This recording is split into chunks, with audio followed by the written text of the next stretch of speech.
Good morning, guys. Today we will discuss the one of the most important topic of CPC, and that is modes of execution of a decree. So section 51 of the CPC जो है वो यहाँ पर important role play करता है. ठीक है, उसके साथ साथ ऑर्डर 21 में जो रूल 30 से लेकर 36 हैं, they are also relevant for this topic. हम लोग वन बाय वन सब डिस्कस करते हैं, राइट. 51 तो देखेंगे ही, लेकिन 51 के साथ 52, 53 और 54 को भी एक शॉर्टली देख लेंगे. मतलब कि हमारा ये टॉपिक पूरा कंप्लीट हो जाएगा और इन बाकी के सेक्शंस को अलग से देखने की ज़रूरत नहीं पड़ेगी. ओके, ईजी है, ध्यान दे के सुनिएगा. सेक्शन से स्टार्ट करते हुए section 51, power of court to enforce execution. अब कोर्ट की क्या पावर है कि वो इन्फोर्स कर सकती है एग्जीक्यूशन की डिक्री को. अब यहाँ पर वर्डिंग क्या है, subject to such condition and limitation as may be prescribed the court में on the application of decree holder order execution of a decree. ठीक है, तो कैसे ऑर्डर कर सकती है एग्जीक्यूशन की? एक तो delivery of property specifically delivered. ठीक है, जो प्रॉपर्टी है उसको डिलीवर कर दो, स्पेसिफिकली इसकी डिलीवरी करवा दो. या फिर सेकंड क्या है कि attachment and sale of the property, या फिर बगैर अटैच करे हुए डायरेक्टली सेल कर दो उस प्रॉपर्टी का. थर्ड ये है कि arrest and detention of person in civil prison. तो अगर ये पर्सन अटैचमेंट एंड सेल नहीं हो पा रही है इस प्रॉपर्टी की, तो अरेस्ट या फिर अरेस्ट एंड डिटेंशन के ज़रिए भी हम लोग डिक्री की एग्जीक्यूशन करवा सकते हैं. ठीक है, for such period as is mention in the under section 58 के अंडर हम लोगों ने कुछ पीरियड को मेंशन किया है कि सिविल प्रिजन में एक पर्सन को कितने दिन तक रखा जा सकता है. अगर इस एक प्रॉपर्टी की वैल्यू 5,000 से ज़्यादा है तो मैक्सिमम 3 महीने तक हम उस पर्सन को सिविल प्रिजन में रख सकते हैं. प्रॉपर्टी की वैल्यू अगर 2,000 से 5,000 है तो हम लोग उस पर्सन को मैक्सिममली 6 वीक्स तक सिविल प्रिजन में रख सकते हैं. और अगर प्रॉपर्टी की वैल्यू 2,000 से कम है तो उसको कोई भी किसी भी प्रकार की सिविल प्रिजन नहीं हो सकती है. ठीक है, then another mode is by appointing a receiver. Court receiver को अपॉइंट कर सकता है, या फिर any other manner in such other manner as the nature of relief granted may require. या फिर उस रिलीफ का जो नेचर है उसके ऊपर कोई भी ऐसी ऑर्डर न्यायालय पास कर सकती है. ठीक है ना, इसे एक प्रोवाइजो है. अब सब रूल फर्स्ट इस जो सेक्शन को है एक प्रोवाइडेड दिया गया है. इसमें प्रोवाइडेड क्या कहता है कि अगर ये डिक्री है, ये पेमेंट ऑफ मनी के लिए है, तो इसका एग्जीक्यूशन कैसे होगा. एग्जीक्यूशन के लिए किसी भी पर्सन को प्रिजन में नहीं डाल सकते. ओके, अनलेस क्या है कि after giving a judgment debtor an opportunity of showing cause why he should not be committed to prison. तो कोर्ट क्या करेगा, अगर ये मनी डिक्री के एग्जीक्यूशन के बात कर रही है तो उसे पहले ही सिविल प्रिजन नहीं दी जाएगी अनलेस एंड अनटिल उसको बुलाकर ये पूछा जाता है कि शो कॉज बताओ कि why we should not allow you to go in to the civil prison. ठीक है, और कोर्ट अगर ये सेटिस्फाइड हो जाता है फॉलोइंग रीजंस तो ही वो person judgement debtor civil prison में जा सकता है. फर्स्टली कि जो जजमेंट डेटर है वो अपने उसका इंटेंशन ये है कि टू कॉज अननेसेसरी डिले अगर वो व्यक्ति करवाना चाहता है. और अननेसेसरी डिले वो कैसे करवाएगा, या तो एब्सकॉन्ड हो जाएगा, कोर्ट की लिमिट्स जुरिस्डिक्शन को छोड़ के भाग जाएगा, एब्सकॉन्ड हो जाएगा. ठीक है, या फिर डिसऑनेस्टली ट्रांसफर्ड कर देगा, रिमूव कर देगा, या फिर कंसील कर देगा any part of the property को. तो यहाँ पर इन चीज़ों से ये डिले होने वाला है. और कोर्ट अगर सेटिस्फाइड है कि ऐसे काम से, ऐसे किसी एक्ट से डिले हो सकता है एग्जीक्यूशन ऑफ डिक्री को, तो यहाँ पर कोर्ट उस पर्सन को सिविल प्रिजन में डाल सकती है. ये फर्स्ट हो गई, डिले वाला पॉइंट फर्स्ट हो गया ग्राउंड कि सिविल प्रिजन में कैसे डाल सकते हैं. सेकेंड ग्राउंड क्या है कि अगर जो पर्सन है मनी डिक्री है और ये जो जजमेंट डेटर है he is neglect to pay और refuses to pay the cost as well as the amount of the decree. तो अगर वो पे नहीं कर रहा है, पेमेंट नहीं कर रहा है, रेफ्यूज़ कर रहा है, निग्लेक्ट कर रहा है, तो भी इस पर्सन को हम लोग सिविल प्रिजन में डाल सकते हैं. थर्ड क्या है कि that the decree is for some for which the judgment debtor was bound in a fiduciary capacity to account. अब अगर यहाँ पर ये जो जजमेंट डेटर है वो फिड्यूशियरी कैपेसिटी में था, तो यहाँ फिड्यूशियरी कैपेसिटी में ही इज़ अकाउंटेबल, तो भी हम लोग इसे सिविल प्रिजन में डाल सकते हैं. So this was section 51, easy था। और 52, 53, 54 एक बार शॉर्टली देख लेंगे, क्योंकि ये टॉपिक हम लोग सेपरेटली नहीं डील करने वाले हैं, तो देखते देखते हम ये डील कर लेंगे, ठीक है। और 52 क्या कह रहा है कि जो enforcement of decree against legal representative, तो अगर कोई पर्सन, कोई पार्टी यहाँ पर जजमेंट डेटर अगर डिसीज्ड है, तो यहाँ उसके लीगल रिप्रेजेंटेटिव की रिस्पॉन्सिबिलिटी बन जाती है। अगर ये डिक्री पेमेंट ऑफ मनी के लिए है तो इसका एग्जीक्यूशन कोर्ट कैसे करवा सकती है? अटैचमेंट एंड सेल के मेथड से इसका एग्जीक्यूशन कोर्ट करवा सकती है, ठीक है।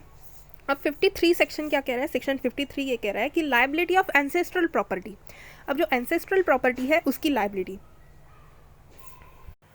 Now, for the purpose of this section, the property in the hands of a son or other descendant, अगर कोई भी प्रॉपर्टी किसी मृतक के सन या फिर उसके अदर डिसेंडेंट के पास में है, which is liable under Hindu law for the payment of डेब्ट, ठीक है, और जो डेब्ट के लिए लाइबल है ऑफ ए डिसीज एंसेस्टर्स, मतलब ये हम लोगों ने हिंदू लॉ में भी पढ़ा था कि सन्स पायस ऑब्लिगेशन टू पे हिज फादर्स डेब्ट, ये एक मॉरल ड्यूटी भी हिंदू लॉ में बताई गई है सन के ऊपर कि it is the first and foremost duty of the son to pay the debts of the father, otherwise उसे मोक्ष नहीं मिलता है। In respect of which the decree has been passed shall be deemed to be a property of the deceased which has come to the hands of his son or deceased or descendants as the legal representative. तो यहाँ पर ancestral property is also liable for the execution. Then आता है section 54, partition of estate or separation of share. तो इसकी जो execution है वो shall be made by the collector, ठीक है, इसकी जो execution है वो collector made करता है। Where the decree is for the partition of an undivided estate assessed to the payment of revenue to the government or for the separate possession of a share of such estate, the partition of estate of separation of share shall be made by collector or any gazetted subordinate of the collector deputed by him in this behalf in accordance with the law for the time being in force in relation to partition or the separate possession of shares of such estate. तो in short यही ध्यान में रखना है कि partition of estate of separation of share है तो इसकी execution separation of share की execution shall be made by the collector or the gazetted subordinate officer of collector से की जा सकती है. So this was all about the sections. Now let's move forward for the rules mentioned under article under order 21. So rule 30 से लेकर 36 तक जो है 30 से लेकर 36 तक they are deals with the modes of execution. Let's see one by one. 30 क्या कह रहा है कि decree for payment of money है तो उसकी एग्जीक्यूशन कैसे की जाएगी. रूल 30 ये कह रहा है कि अगर decree for the payment of money है तो उसकी execution by detention of a judgment debtor in civil prison. ठीक है, एक तो जजमेंट डेटर को सिविल प्रिजन में डिटेन कर दो या फिर अटैचमेंट ऑफ प्रॉपर्टी कर दो या फिर both by both ways. Okay, then आता है rule 31. Rule 31 speaks about decree for specific movable property. अब अगर डिक्री है जो मूवेबल प्रॉपर्टी के लिए है तो उसकी जो एग्जीक्यूशन है वो सीजर ऑफ मूवेबल प्रॉपर्टी से होगी या फिर ये प्रॉपर्टी डिलीवर कर दी जाएगी टू द पर्सन एंटाइटल्ड और बाय सिविल प्रिजन कर दिया जाएगा जजमेंट डेटर को या फिर अटैचमेंट कर दी जाएगी या फिर बाय बोथ मेथड्स. ठीक है, तो अगर decree for specific movable property है तो फर्स्टली तो उस मूवेबल प्रॉपर्टी का सीजर किया जाएगा. उसका एग्जीक्यूशन बाय सीजर हो सकता है, मतलब सीजर ऑफ मूवेबल प्रॉपर्टी हो सकता है या फिर जो पर्सन एंटाइटल्ड है मींस डिक्री होल्डर को इस प्रॉपर्टी की डिलीवरी दी जाएगी या फिर सिविल प्रिजन में डाल दिया जाए जजमेंट डेटर को या फिर उसकी प्रॉपर्टी अटैच कर ली जाए या फिर दोनों ही तरीके से इसका एग्जीक्यूशन किया जा सकता है. देन अब इसके अंदर कुछ रूल्स हैं कि अटैचमेंट ऑफ प्रॉपर्टी कैसे करनी चाहिए. Attachment of property with in 3 months है.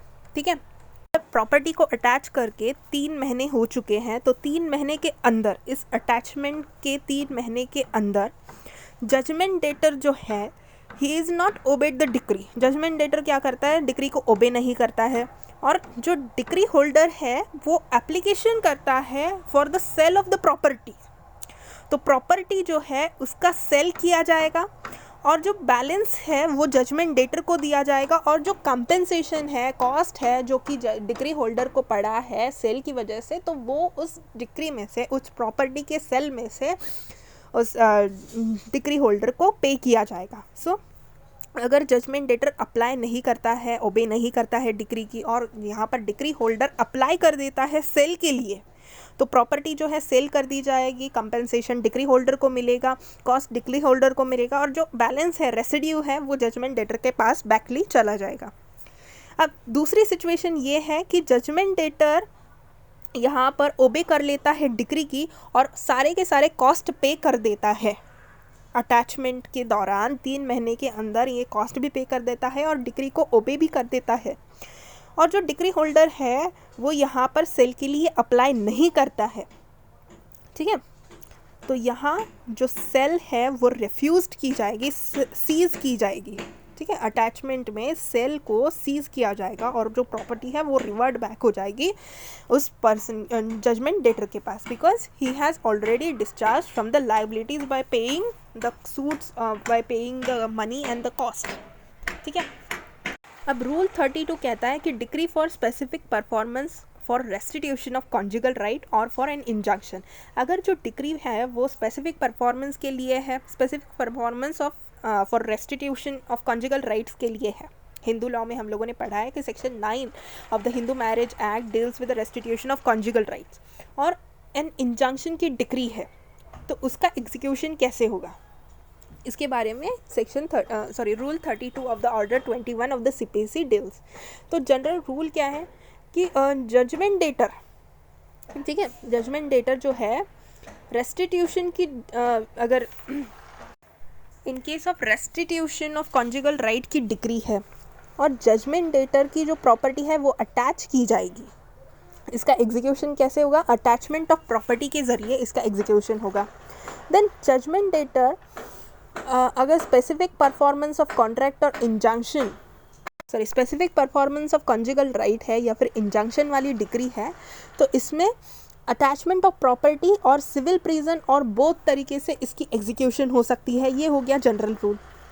Now in case of injunction की बात करें तो जो जजमेंट डेटर है अगर ये कॉरपोरेशन है तो कॉरपोरेशन में अटैचमेंट ऑफ प्रॉपर्टी और detention in civil prison of director और अदर प्रिंसिपल ऑफिसर, ठीक है, एक तो कॉरपोरेशन की प्रॉपर्टी को अटैच कर सकते हो या फिर डिटेंशन कर सकते हो इन सिविल प्रिजन उस कॉरपोरेशन के डायरेक्टर या फिर अदर प्रिंसिपल ऑफिसर्स को, या फिर बाय बोथ मैनर इनको यहाँ पर डिक्री दी जा इस डिक्री का एग्जीक्यूशन किया जा सकता है। ठीक है, अब जो अटैचमेंट ऑफ प्रॉपर्टी के 6 महीने के अंदर अगर within 6 month of the attachment of property judgement debtor obey नहीं करता है डिक्री को और यहाँ पर डिक्री होल्डर एप्लीकेशन कर देता है for the sale of the property और उसमें से अपना कंपेंसेशन निकाल लेता है और बाकी का जो बैलेंस है वो जजमेंट डेटर को दे देता है।